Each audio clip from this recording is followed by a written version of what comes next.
Ever since its first appearance in October 1974's Batman issue 258, Arkham Asylum has remained a core part of the Dark Knight's mythos, serving as the home to many of the hero's most iconic villains. Inspired by the work of H.P. Lovecraft, and even sharing the same name as the writer's hometown, this gothic penitentiary for the criminally insane is one of the most famous parts of the Batman status quo, appearing in everything from comic books to numerous live-action films and beloved animated series. There's even a popular series of video games named after this frightful hospital. When it comes to comics though, there are no shortage of graphic novels that place a heavy emphasis on Arkham Asylum. Perhaps the best and most noteworthy of these is Grant Morrison and Dave McKean's 1989 graphic novel Arkham Asylum, A Serious House on Serious Earth. This comic, which served to be Morrison's first time telling a Batman story, and one of the writer's first books to receive widespread critical acclaim, is an utterly eerie and chilling exploration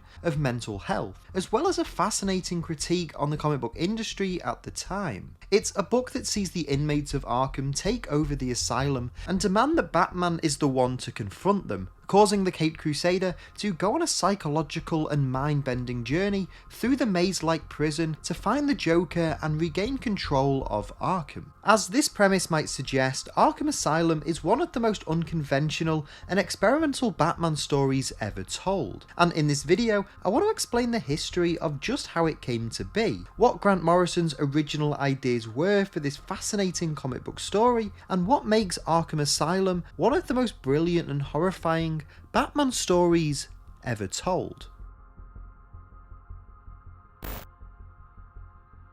Before we continue though, just a quick reminder to leave a like on this video if you enjoy it, and subscribe to Owen Likes Comics so you don't miss out on any future videos.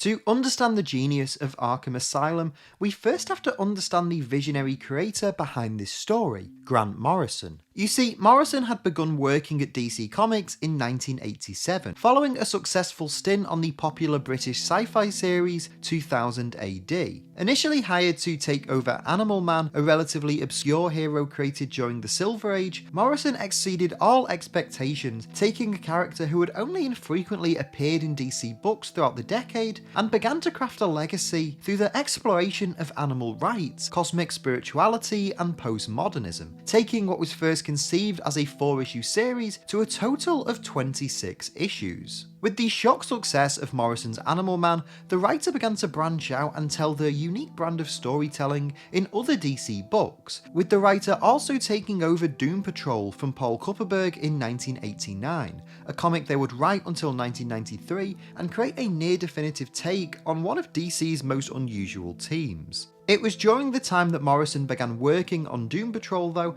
that they also were developing ideas for an ambitious Batman story, one that would focus on the iconic Gotham City prison. According to Morrison themselves, they took influence from the work of Len Wein, a writer who had fleshed out much of Arkham's lore in recent years, as well as Frank Miller, whose now iconic graphic novel The Dark Knight Returns had only been released a few years earlier. Much like how Miller reimagined and rebuilt the Batman mythos in The Dark Knight, Morrison sought to tell a Batman story that avoided the common tropes of pulp and American detective stories, and instead focused on the writer's love of European art and cinema. As Morrison explained, Arkham was kind of responding to the Batman of the time. You know, Frank Miller had just done his Batman and kind of recreated the character as a much more driven, obsessed vigilante. So with Arkham Asylum, we wanted to do something quite different. I think The Dark Knight was so American and rooted in the hard-boiled and pulp fiction and some of the big themes of American cinema. So we wanted to do a Batman back then that was inspired by European cinema. So we're kind of taking the idea of Batman and making it much more European, which meant, you know, that it was more ambiguous.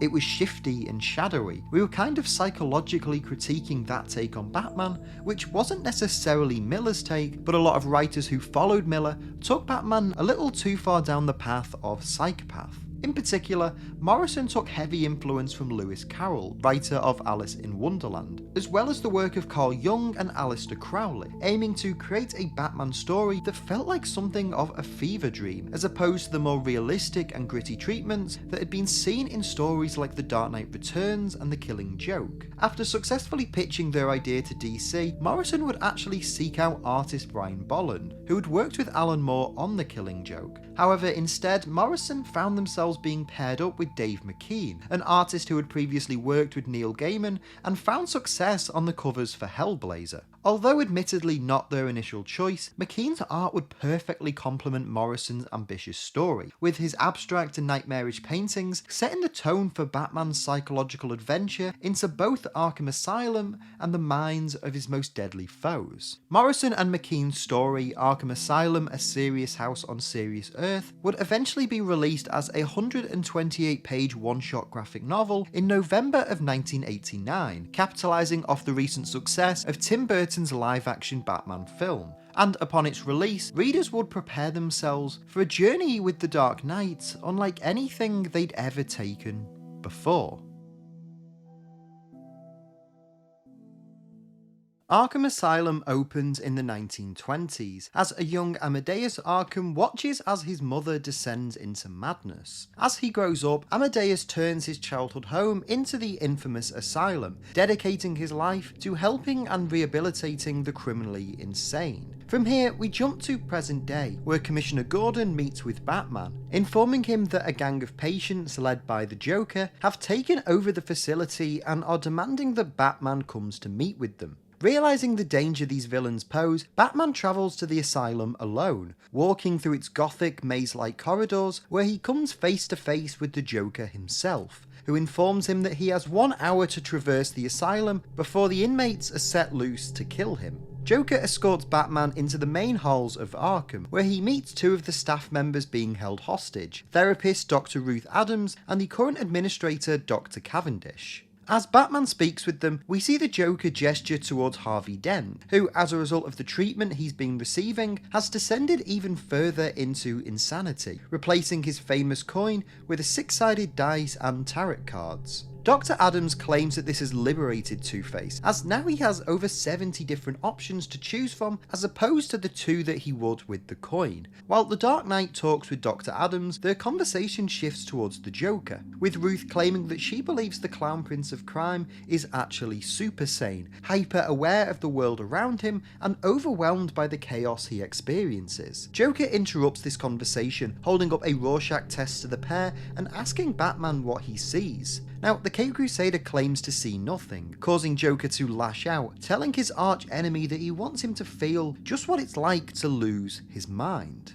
As we see Batman try to maintain his sanity through the hellish prison, Batman makes his way to a secret room which once belonged to Amadeus' mother, where inside he finds Dr. Cavendish holding a knife to Dr. Adams' throat. Confused, Batman attempts to de-escalate the situation, asking why, if the hostages have been allowed to leave, he would do such a thing. Cavendish tells Batman to read the book next to him, which we learn is Amadeus' diary, which reveals that Amadeus' mother saw visions of a giant bat creature, and to cure her insanity, he cut out her throat and framed it as a suicide. The diary also reveals that after the murder of his family, Amadeus swore to destroy the evil spirit of the bat, which he believed haunted the asylum, with Cavendish believing that it's his mission to finish Amadeus' work. Dr. Cavendish reveals that he orchestrated this entire situation, seeking to lure Batman into Arkham to free the asylum of the bat's curse, claiming that the Dark Knight has fed the house's evil by continuing to bring more insane souls into it. Batman tries to take the knife from him, and as the pair fight, Dr. Adams is able to break free and grab the knife, using it to slash Cavendish's throat. With Cavendish dead, Batman and Dr. Adams attempt to make their way out of Arkham. However, upon realising that Adams still has Two-Face's trademark coin, he takes it and returns to the main halls of the asylum. Batman confronts both Harvey and the Joker, as the 3 make a deal. Two-Face will flip his iconic coin, and if it lands on the scratch side, then Batman will be killed. But if it doesn't, he and Dr. Adams will walk free, and the inmates will return peacefully to their cells. Putting his life into the hands of fate, Batman watches as Dent flips the coin, not revealing the outcome, but simply muttering, he walks free. Batman is then escorted to the entrance by the Joker, who tells the Dark Knight, "Enjoy yourself out there in the asylum," as the hallowed doors of Arkham close. As we see peace and order be restored and the villains all escorted back to their cells, we watch as Two-Face reveals that the coin actually landed on the Scar side, but willingly chose not to kill Batman. Instead, he knocks over the tarot cards he had previously collected, seemingly freeing him from the shackles of fate and finally choosing to determine his own path.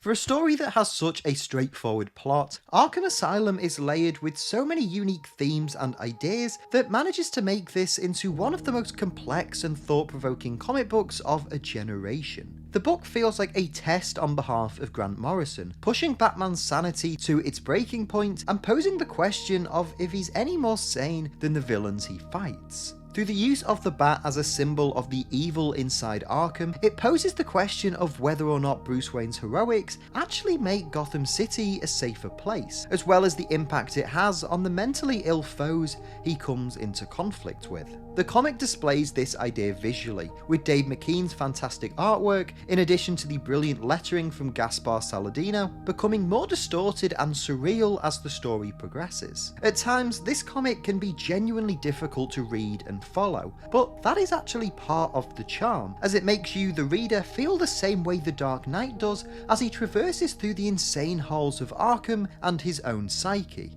While a story unlike anything else to feature the Caped Crusader before it, Arkham Asylum did become a critical and commercial success upon its October 1989 release, selling close to 500,000 copies by 2004 and becoming the best-selling original graphic novel in American superhero history. In its fallout, Morrison would become one of the most celebrated and biggest names in the comic book industry, penning legendary runs on Batman, the Justice League, and the X-Men, while simultaneously pushing the boundaries of what mainstream comics can do with their work on All-Star Superman, Doom Patrol, and the Invisibles. To this day, Morrison remains a pillar of superhero comics, and it's hard to overlook Arkham Asylum's significance in not only bringing their name to the forefront of the industry, but in how the story revolutionized Batman and inspired countless stories in the decades since its release. With everything from the work of Christopher Nolan's Dark Knight trilogy, Batman the Animated Series, and the Arkham video games drawing heavily from this surreal comic book. To me, Arkham Asylum is truly a story that has to be experienced. While I'll admit it can be a difficult and at times convoluted read due to the book's intentionally dreamlike artwork, as well as the heavy symbolism in Morrison's writing, at its core, it offers a deconstruction of the Caped Crusader that sets it apart from many of the other great Batman stories of its time. And when it comes to comics that represent the spooky and horrific side of superhero storytelling, there are few that exemplify this approach better than Arkham. Honestly, this is a story on a level unto itself. It's experimental, terrifying, and uncomfortable, a psychological journey not just for Batman, but anyone that dares to turn the page and lose themselves in the chaos.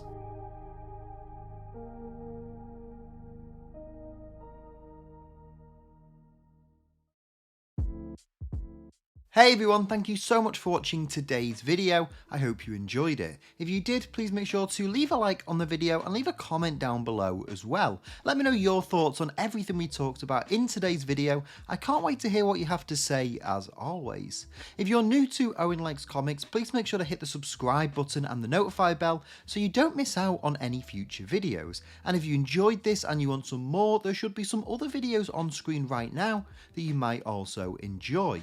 If you want to help support the channel and help me make more videos, you can do so over at patreon.com/OwenLikesComics. But if you want some more of me, you can follow me on Twitter, just at OwenLikesComics.